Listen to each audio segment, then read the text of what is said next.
नेपालमा चुनाव सकिएपछि नयाँ सरकार बन्न कति समय लाग्छ होला? हप्ता, महिना? आज हामी यही प्रक्रियालाई नजिकबाट निहाल्दैछौं। नेपालमा नयाँ प्रधानमन्त्री कसरी नियुक्त हुन्छन्? आउनुहोस् हेरौं। सुन्दा अचम्म लाग्न सक्छ, तर स्रोत सामग्रीको एउटा विश्लेषण अनुसार नेपालको जस्तो जटिल राजनीतिक माहौलमा पनि नयाँ प्रधानमन्त्री नियुक्त हुन जम्मा 7 देखि 10 दिन मात्रै लाग्न सक्छ रे। तर प्रश्न उठ्छ, कसरी? के यो साँच्चै सम्भव छ? यति छिटो हुने यो प्रक्रियाले संविधानलाई चाहिँ कसरी पछ्याउँछ? ल, अब यसको भित्री तहमा जाउँ। ठिक छ, अब सुरु गरौँ। यो सम्पूर्ण प्रक्रियालाई सजिलोसँग बुझ्न हाम्रो स्रोत सामग्रीमा एउटा रोचक काल्पनिक अवस्थाको चित्रण गरिएको छ। त्यहीँबाटै सुरु गरौँ न त। कल्पना गर्नुहोस् त, एउटा यस्तो राजनीतिक अवस्था जहाँ एउटा नयाँ पार्टी रासवपाले चुनावमा बहुमत ल्याउँछ। हो, यही परिकल्पनाले बालेन शाहलाई प्रधानमन्त्री बन्ने बाटो देखाउँछ। अब कुनै पनि पार्टीले सरकार कसरी बनाउँछ भनेर बुझ्नु अघि एउटा आधारभूत कुरा बुझ्नै पर्छ। सांसदहरू संसद भवनभित्र छिर्छन् कसरी? प्रतिनिधि सभा, जहाँ कुल 275 सदस्य हुन्छन्। देशको नीति र सरकारको भविष्य कोर्ने शक्ति यिनै 275 जनामा हुन्छ।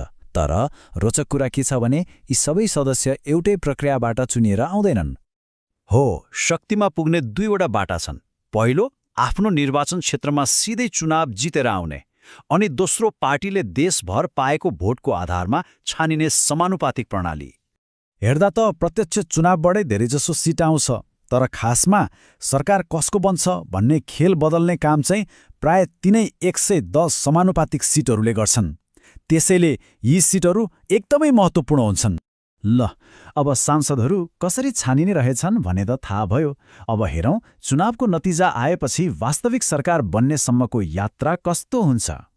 भोट गणिसकेपछि पनि काम सकिँदैन। निर्वाचन आयोगले अन्तरिम नतिजा घोषणा गर्नुअघि यी 4वटा महत्त्वपूर्ण चरणहरू पूरा भएको सुनिश्चित गर्छ। समानुपातिक सिटहरू भनेको सङ्ख्या पुर्याउनको लागि मात्रै होइन, यी सिटहरूले देशको विविधतालाई संसदमा समेट्न सकोस् भनेर यसमा एकदमै कडा नियमहरू राखिएको हुन्छ, जसले समावेशिता सुनिश्चित गर्छ। अब यो पूरै प्रक्रियाको एउटा एकदमै महत्त्वपूर्ण र प्रगतिशील पक्षबारे कुरा गरौँ, र त्यो हो यो सङ्ख्या 33%। यो कुनै पार्टीको इच्छाको कुरा होइन, यो त संवैधानिक बाध्यता नै हो। हरेक पार्टीले संसदमा पठाउने कुल सांसदमध्ये कम्तीमा 1/3 महिला हुनैपर्छ, र यो लक्ष्य पूरा गर्न समानुपातिक प्रणाली नै मुख्य हतियार बन्छ। यी सबै प्रक्रियाहरूले हामीलाई अन्तिम र सबैभन्दा महत्त्वपूर्ण चरणमा पुर्याउँछ, संविधान अनुसार प्रधानमन्त्रीको नियुक्ति। हो, संविधानको यही धारा 76 को उपधारा 1 ले प्रष्टसँग भनेको छ कि प्रतिनिधि सभामा जसले बहुमत ल्याउँछ त्यही पार्टीको नेतालाई राष्ट्रपतिले प्रधानमन्त्री नियुक्त गर्नुपर्छ। बहुमतको सरकार बनाउने कानुनी आधार नै यही हो। चुनावको अन्तिम नतिजा आएपछि राष्ट्रप्रमुख अर्थात् राष्ट्रपतिले प्रक्रिया अगाडि बढाउनुहुन्छ। चुनाव गराउने काम चलाउ प्रधानमन्त्रीले राजीनामा दिएपछि नयाँ सरकार बनाउने बाटो खुल्छ। यो प्रक्रिया हेर्दा त सिधा र सरल देखिन्छ, तर सधैँ यस्तै हुन्छ भन्ने छैन। स्रोतले 2074 सालको एउटा घटनालाई औल्याएको छ जहाँ यी चरणहरूको क्रमलाई लिएर ठूलै विवाद भएको थियो।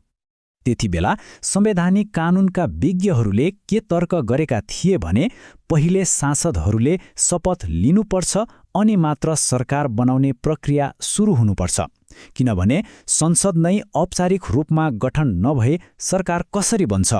यही सही कानुनी प्रक्रिया नअपनाउँदा आलोचना भएको थियो। त्यसो भए यी सबै कुरालाई जोडेर हेर्दा स्रोतले भनेको त्यो 7 देखि 10 दिनको समय सीमाभित्र काम कसरी सम्भव हुन्छ त? स्रोतको विश्लेषण अनुसार जब कुनै एउटै पार्टीले स्पष्ट बहुमत ल्याउँछ तब अन्तिम चरणका कामहरू एकदमै छिटो हुन्छन्। अरूसँग गठबन्धनको लागि लामो छलफल गरिरहनु पर्दैन। स्रोतले के पनि बताउँछ भने यो छिटो हुनुको पछाडि बालेन शाह र रासपाका सभापति रवि लामिछाने बीच भएको एउटा आन्तरिक सहमति पनि हो, जसले बाटोलाई झनै सहज बनाइदिन्छ। र यसरी नै हामी फेरि सुरुको समयरेखामा आइपुग्छौँ। चुनावको अन्तिम नतिजा आएको 1 हप्ताभन्दा अलिकति बढी समयमा देशले नयाँ प्रधानमन्त्री पाउन सक्छ। त्यसैले यो केवल एउटा प्रशासनिक प्रक्रिया मात्रै होइन, यो त त्यो संवैधानिक मसिन हो जसले जनताको भोटलाई कार्यकारी शक्तिमा बदल्छ र नेपालको लोकतन्त्रलाई जीवित राख्छ। हामीले हेर्यौं कि जब संवैधानिक प्रक्रियाहरू सही तरिकाले पालना हुन्छन्, नेपालमा प्रधानमन्त्री नियुक्ति प्रक्रिया कति छिटो र व्यवस्थित हुन सक्छ।